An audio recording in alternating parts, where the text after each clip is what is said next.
그날은 제 생일이었습니다. 이제는 케이크를 사서 촛불을 켤 나이도 아니고 누가 기억해 주길 바라는 것도 아니었지만 그래도 가족이라면 단 한마디 정도는 해줄 거라 믿고 있었습니다. 안녕하세요. 40 이후 사람 공부입니다. 오늘도 찾아와 주셔서 감사합니다.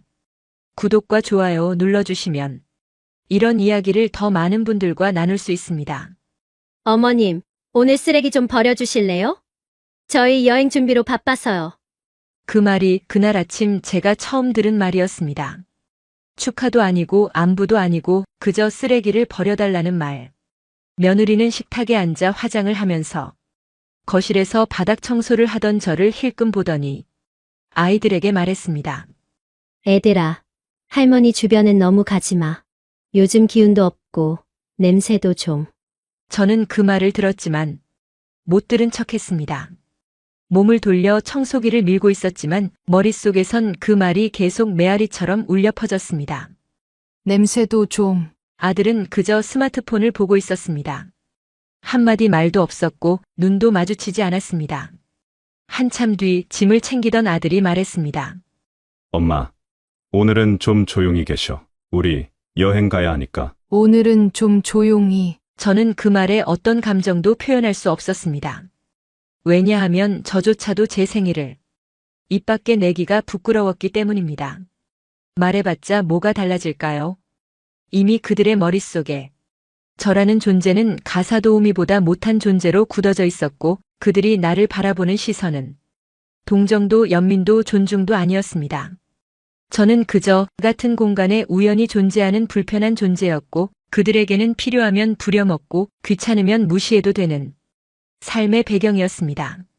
그날은 제게도 아픔이 있는 날이었습니다. 남편이 세상을 떠난 지 꼭 10년이 되는 날이었고 그가 살아있었다면 그래도 당신 생일 축하해요. 한마디쯤은 했겠죠. 저는 기억합니다. 그가 돌아가시기 1년 전 무릎이 아프다고 하면서도 손주들 손잡고 케이크 사러 나가던 그 모습. 그는 사람을 챙기는 법을 아는 사람이었고 한 사람의 인생에 기억과 흔적을 남기는 방식을 정말 조용히 그리고 단단하게 보여주던 사람이었습니다. 그런데 지금 이 집에는 그런 따뜻한 손길도 눈빛도 말도 없었습니다. 딱딱한 말, 무표정한 얼굴, 그리고 무시와 외면. 제 생일은 그들의 여행 계획과 바쁜 일정에 방해가 되는 짐이었습니다. 거실 한쪽에 놓인 제 생일 달력엔 동그라미 대신 가족여행 출발이라는 글씨가 큼직하게 적혀 있었습니다. 그걸 보는데 심장이 서늘했습니다. 그들은 가족여행을 가면서 그 가족의 일원이었던 저를 그 안에서 완전히 지워버린 것이었습니다. 아니, 지우려고 애쓴 게 아니라 아예 처음부터 없었던 것처럼 취급한 것이겠죠. 그게 더 잔인했습니다. 짐을 챙겨나가는 며느리의 뒷모습을 보며 저는 물끄러미 생각했습니다. 이 집에서 15년을 같이 살았고 손주들 이유식도 제가 끓였고 밤새 열날 때마다 차가운 수건으로 식혀줬던 그 아이들을 그 아이들의 엄마는 저를 이렇게까지 모를 수 있을까? 아들은 무표정하게 말했습니다. 문 잠그고 계세요. 위험하니까요. 그 말 한마디에 저는 마음속으로 고개를 끄덕였습니다. 그래. 이젠 정말 잠가야겠다. 내 마음도 이 집도. 현관문이 닫히고 정적이 찾아왔습니다. 멀어져가는 발자국 소리, 그리고 끝끝내 열리지 않은 거실 서랍 속 케이크 박스 하나. 그런 건 처음부터 없었습니다. 누군가를 위한 무언가를 준비할 마음 자체가 없었던 겁니다. 저는 주방으로 가 냉장고를 열었습니다. 찬밥 반 공기, 묵은 김치 조금, 그리고 문 쪽 칸에 놓인 정수기 찬물 한 컵. 거기에 덧붙여진 쪽지 한 장. 어머님, 물은 여기 있습니다. 끼니는 알아서 챙기세요. 저희는 예약 시간 맞춰서 먼저 나갈게요. 혹시 모르니 쓰레기통은 꼭 비워주세요. 그 쪽지를 읽으며 저는 물컵을 들고 조용히 식탁에 앉았습니다. 그리고 찬물 한 모금을 삼켰습니다. 그 물맛이 어찌나 싸늘하고 맹맹하던지 그 순간 느꼈습니다. 이 집에선 나는 사람도 아니구나. 누군가를 가족이라고 부르며 그 안에서 사랑받고자 했던 지난 시간들이 처참하게 무너졌습니다. 그날 제 생일은 누군가에게는 휴가 시작일이었고 저에겐 존엄이 끝난 날이었습니다. 그 물을 삼키는 동안 제 자존심도 함께 서서히 바닥으로 가라앉고 있었습니다. 순간 전화벨이 울렸습니다. 며느리였습니다. 한참 망설이다 전화를 받았습니다. 그 목소리는 밝았습니다. 어머님, 저희가 깜빡했네요. 오늘 생일이셨죠? 그리고 잠시 침묵 뒤 그녀의 목소리는 가볍고 경멸 섞인 톤으로 바뀌었습니다. 근데요? 솔직히 그런 거 아직 챙기실 만큼 생생하시지도 않잖아요? 요즘엔 노인분들도 생일 모르시는 경우 많다던데. 그 말이 끝나기 무섭게 제 손에 들려있던 물컵이 식탁 위로 떨어졌습니다. 쨍! 깨진 건 유리컵 하나였지만 그 순간 제 안에서 무언가가 산산이 부서졌습니다. 자식에게, 가족에게 이토록 조롱당하고 무시당할 수 있다는 사실을 직접 확인한 순간이었습니다. 그 자리에 그대로 앉아 손가락에 묻은 물방울을 바라봤습니다. 그건 단지 물이 아니었습니다. 그들이 내게 남긴 마지막 자비인 척했던 잔인함의 흔적이었습니다. 저는 그 순간 깨달았습니다. 이 집은 더 이상 제가 머물 집이 아니라는 걸. 여긴 제 생일에도 찬물 한 컵으로 대신하는 사람들이 함께 사는 공간이었고 그들은 제가 존재하는 걸 불편해하는 얼굴로 감추고 있는 가족이라는 탈을 쓴 이방인이었습니다.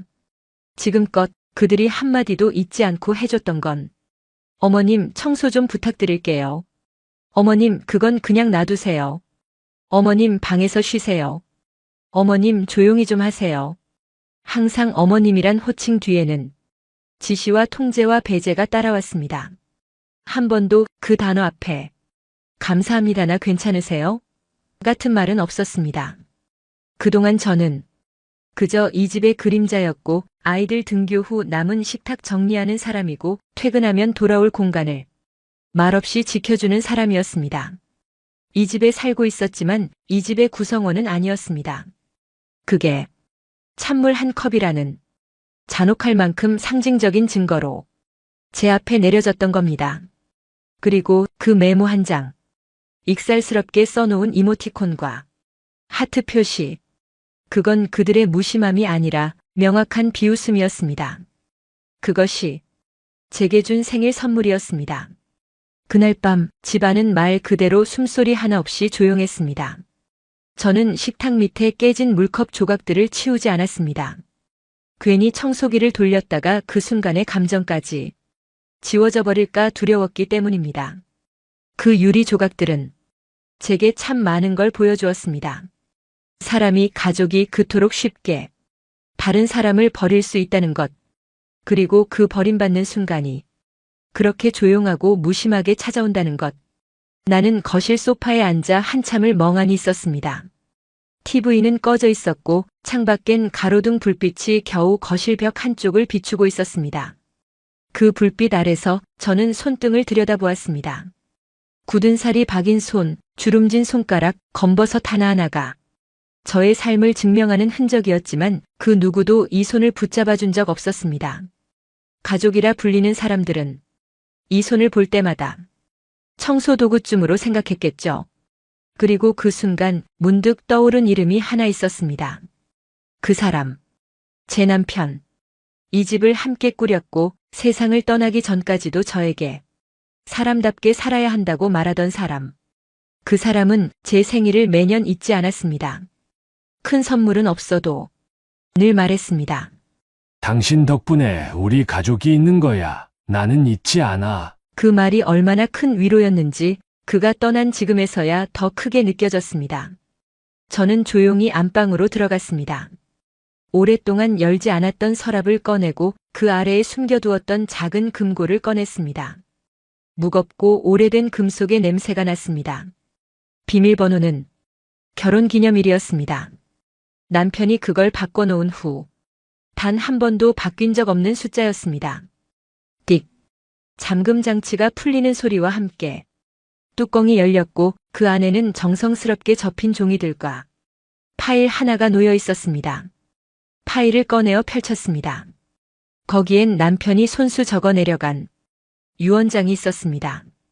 이 재산은 당신의 것이니 마음대로 쓰되 진심을 잃은 자에겐 절대 넘기지 마시오. 남편의 글씨는 여전히 단정하고 또렷했습니다. 그 문장을 보는 순간 눈물이 핑 돌았습니다. 진심을 잃은 자. 그 말이 오늘 제게 찬물 한 컵을 남긴 그들 모두를 향하고 있는 것 같았습니다. 남편은 살아있을 때도 며느리를 조심스레 경계했었습니다. 표현은 하지 않았지만 그 눈빛 속엔 늘 이 아이는 조심해야 한다는 느낌이 있었습니다. 아들도 마찬가지였습니다. 그는 아버지가 돌아가신 후 그림자처럼 멀어져 갔고 결국엔 아내의 입을 빌려 자신의 어머니를 한낱 가사 인력처럼 대해왔습니다. 그들 모두 남편이 말하던 진심을 잃은 자였습니다. 그날 밤 저는 그 유언장을 조용히 접었습니다.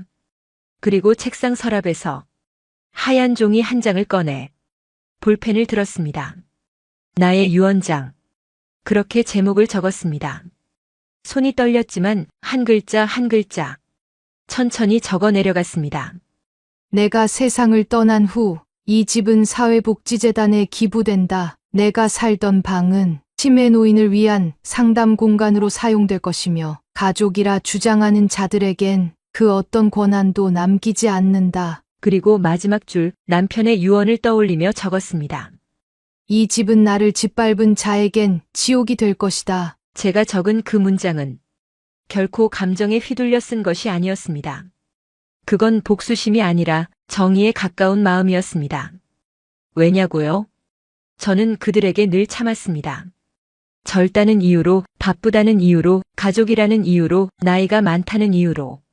하지만 아무리 참고 참아도 사람으로서의 마지막 존엄마저 무시당한 순간. 그때부턴 그 어떤 핏줄도 관계도 이유가 될 수 없었습니다.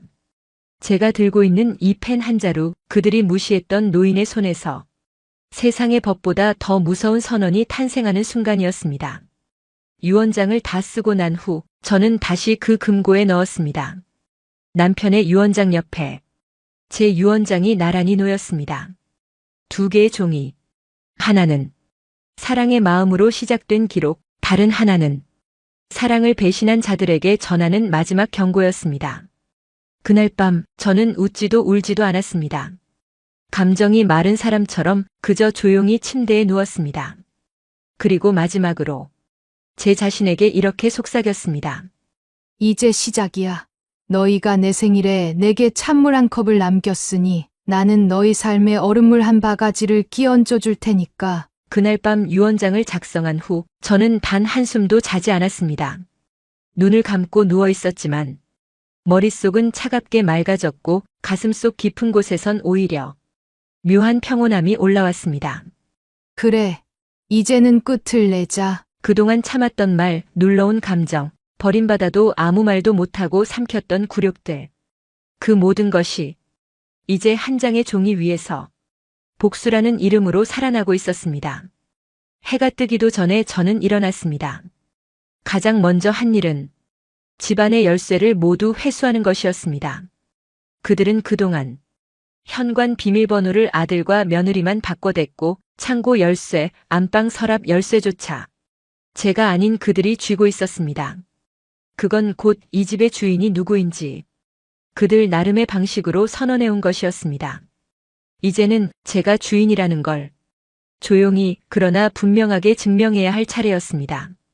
서랍을 정리하고 현관 비밀번호도 바꿨습니다. 그리고 제가 따로 보관해 두었던 등기부등본 사본을 꺼냈습니다. 제 이름이 박혀있는 그 문서. 저는 그것을 들고 바로 변호사 사무실로 향했습니다. 그 변호사는 남편 생전에 저희 부부를 담당했던 분이었습니다. 저를 알아보고는 반갑게 맞이했지만 제 얼굴을 자세히 보더니 차분하게 묻더군요. 무슨 일 있으셨습니까? 저는 대답했습니다. 모든 걸 정리하려고요. 제 인생도, 제 집도 이제 더는 그들에게 줄 이유가 없습니다. 변호사는 말을 아끼며 고개를 끄덕였고 곧바로 절차를 밟기 시작했습니다. 첫 번째는 명의 이전이었습니다. 이 집, 남편과 제가 평생을 살았던 이 공간을 지역공익재단에 기부하기로 결정했습니다. 그 재단은 혼자 사는 어르신들과 학대받은 노인들을 위한 쉼터를 운영하고 있었고 그곳의 대표는 제 친구였습니다. 저는 그 친구에게 전화해 단 한 문장만 말했습니다. 이 집을 가족에게 버림받은 어르신들에게 돌려주고 싶어. 그녀는 말이 없었습니다. 한참을 침묵하더니 그저 조용히 울먹이며 말했습니다. 받을게요. 그리고 꼭 그렇게 쓸게요. 다음은 자산 이전이었습니다. 제가 갖고 있던 보험, 적금, 그리고 임대 수익이 나오는 작은 건물 하나. 그 모든 자산을 익명 기부 트러스트로 넘겼습니다. 그 계좌는 오직 저만 접근할 수 있었고 상속도 소유권도 그 누구에게도 연결되지 않도록 설정됐습니다. 그들은 제가 갖고 있던 것들이 그저 당연히 자신들에게 돌아올 줄 알았겠지요. 아니, 이미 내 거라 여겼을지도 모릅니다. 제가 방 하나에 조용히 머무르며 살고 있는 걸 보며 저는 가고 그들은 이 집을 차지할 거라 생각했을 겁니다. 그래서 더 조용히, 더 완벽하게 모든 걸 정리해야 했습니다. 모든 서류를 처리한 후 변호사는 저를 바라보며 조심스레 말했습니다.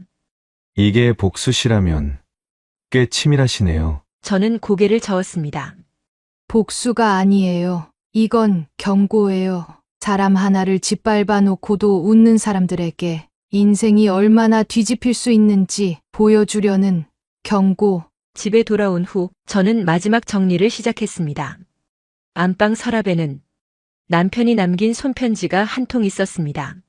당신은 절대 혼자가 아니에요. 설령 사람들이 외면해도 내가 남긴 건 당신의 존엄입니다. 저는 그 편지를 유언장 옆에 다시 넣었습니다. 그리고 집안의 열쇠를 모두 모아 하나의 봉투에 담았습니다. 그 봉투 안엔 딱 하나의 쪽지만을 함께 넣었습니다. 내가 찬물 한 컵 남긴 그날 난 전부 정리했다. 그 문장 속엔 설명도 감정도 없었습니다. 단지 사실 하나만 말했습니다. 그들은 아무것도 모른 채 떠났고 그 사이 저는 모든 걸 끝내버렸다는 사실. 그리고 저는 사라졌습니다. 휴대폰도 은행 계좌도 거주지도 모두 바꾸었습니다. 누구에게도 연락하지 않았고 누구도 제 위치를 알 수 없게 했습니다. 사람들은 말합니다. 복수는 소리 없이 찾아올 때 더 무섭다고요. 맞습니다. 저는 더 이상 말하지 않을 겁니다. 그들을 꾸짖지도 화내지도 않을 겁니다. 그저 조용히 그리고 완벽하게 그들이 믿고 있던 세상을 밑바닥부터 무너뜨릴 겁니다. 그것이 제가 선택한 방식이자 그들이 남긴 찬물 한 컵에 대한 답례였습니다. 시간이 흘러 그들은 돌아왔습니다. 피부는 햇볕에 그을려 있었고 며느리는 선글라스를 이마에 올린 채 아이들에게 말했습니다. 빨리 들어가자. 엄마는 진짜 피곤해 죽겠다. 아이들은 웃으며 할머니 우리 왔어요. 하고 외쳤습니다. 하지만 현관문은 열리지 않았습니다. 손이 익숙하게 누르던 비밀번호는 삐빅 소리만을 반복하며 거부했습니다. 며느리는 인상을 찌푸렸습니다. 어머님 또 괜히 장난치시나? 왜 또 비밀번호 바꾸셨어? 하지만 그건 장난이 아니었습니다. 문이 열리지 않자 아들은 주머니에서 열쇠를 꺼냈지만 도어락은 이미 디지털 방식으로 완전히 교체되어 있었고 열쇠 구멍조차 사라져 있었습니다. 잠시 후 아들은 우편함을 열었습니다. 그곳엔 단 한 장의 서류가 놓여 있었습니다. 점유 거부 통지서. 공익재단 명의로 되어 있는 문서였고 하단엔 이렇게 쓰여 있었습니다. 본 건물은 2025년 6월 1일자로 마흔 노인복지공익재단의 소유로 완전 이전되었음을 알려드립니다. 거주 자격을 증명하지 못한 자는 법적 소송 없이 퇴거 조치될 수 있습니다. 그 순간 며느리의 손에서 종이가 툭 떨어졌습니다. 이게 무슨 말이야? 이 집이 재단 거라고? 그녀는 문서를 부여잡은 채 문 앞에 주저앉았습니다. 손톱을 깨물며 중얼였습니다. 아니야. 이건 농담이지. 어머님이 그런 거 할 수 있을 리가 없어. 아들은 말이 없었습니다. 그제야 그는 비로소 현실이 무언가 크게 잘못됐다는 걸 느끼기 시작한 듯 했습니다. 현관 옆 우유 투입구엔 작은 봉투 하나가 더 들어 있었습니다. 그 봉투엔 아주 단정한 글씨로 이렇게 적혀 있었습니다. 내가 찬물 한 컵 남긴 그날 난 전부 정리했다. 그 문장을 본 순간 아들은 무릎을 꿇었습니다. 두 손으로 얼굴을 감싸고 소리 없이 어깨를 들썩였습니다. 그가 기억했습니다. 그날 어머니의 생일이라는 걸 카톡 알림으로 알았지만 그저 손가락으로 슥 지워버렸던 자신을.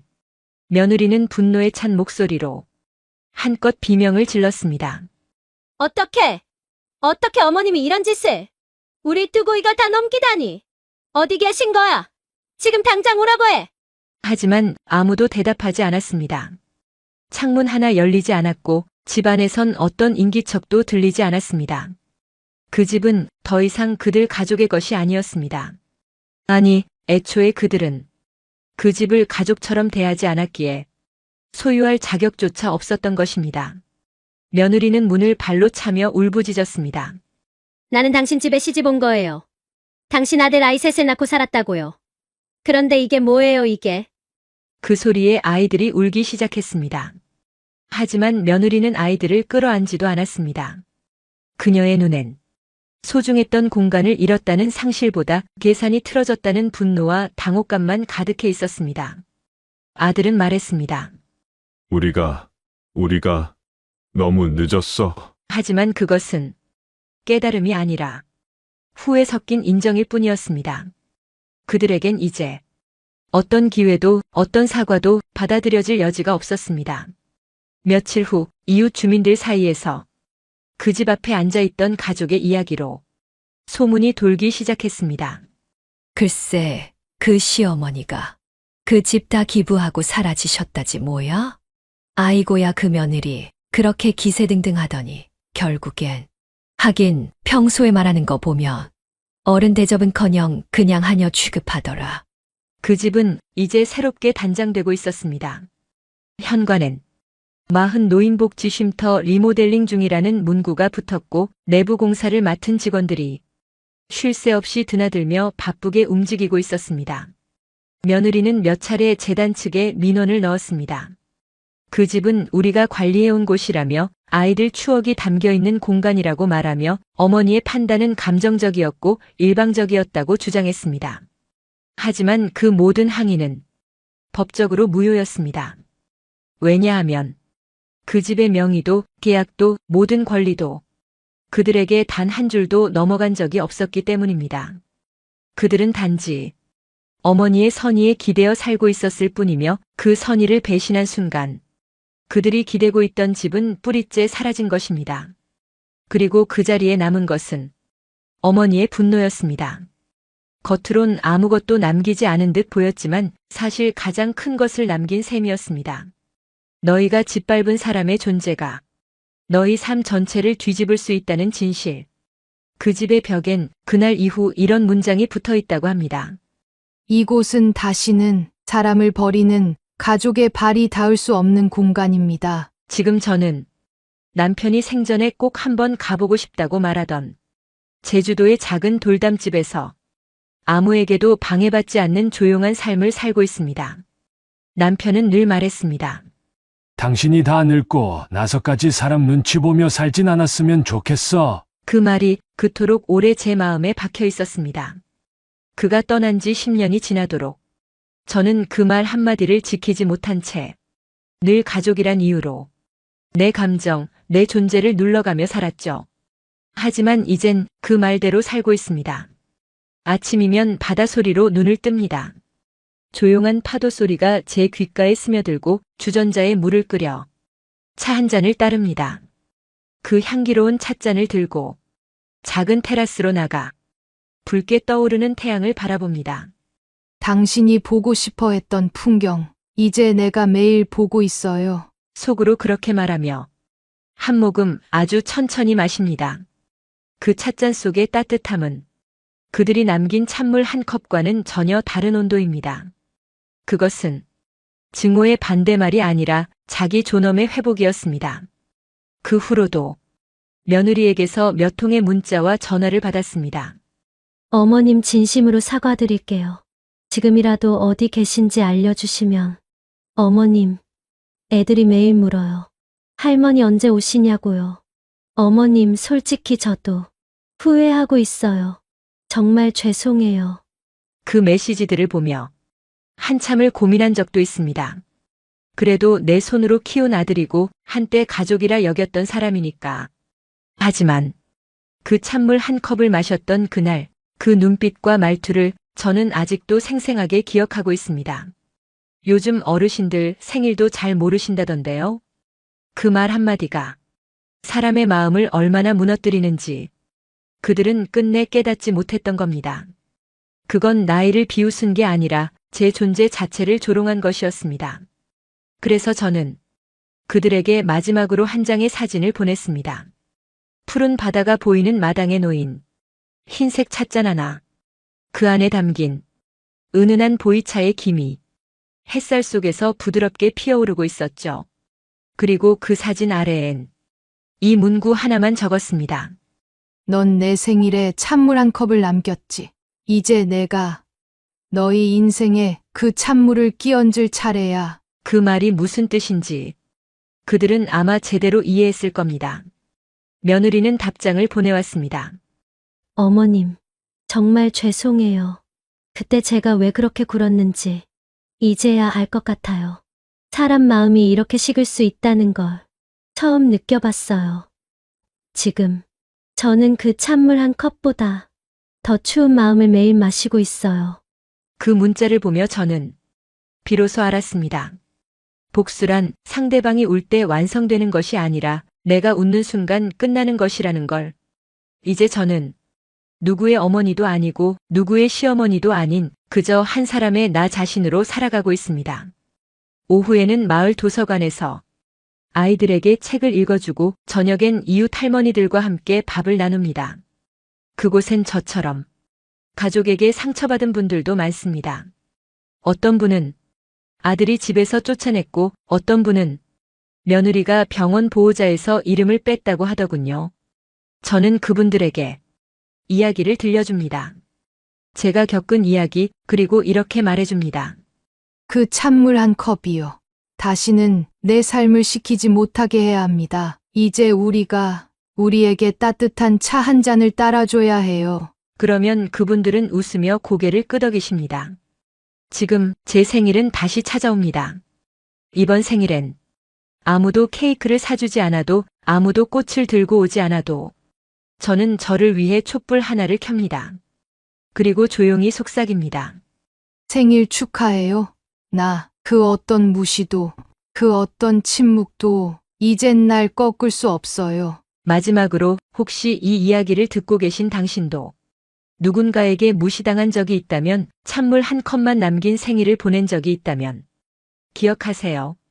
그 찬물 한 컵을 따뜻한 차로 바꿀 수 있는 사람은 결국 당신 자신뿐이라는 걸요. 그 복수는 처절하고 조용하며 확실하게 존엄으로 완성되는 겁니다. 그리고 그걸 본 사람들은 끝내 이렇게 말하게 됩니다. 이제야 알겠어요. 사람의 마음이 얼마나 차가워질 수 있는지. 오늘도 마흔 이후 사람 공부와 함께 해주셔서 감사합니다. 이 사연이 여러분 마음에 작은 울림이 되었다면 좋아요와 구독 그리고 알림 설정 부탁드립니다. 다음 시간에는 또 다른 인생의 이야기로 당신의 하루에 따뜻한 동행이 되어 드릴게요. 감사합니다.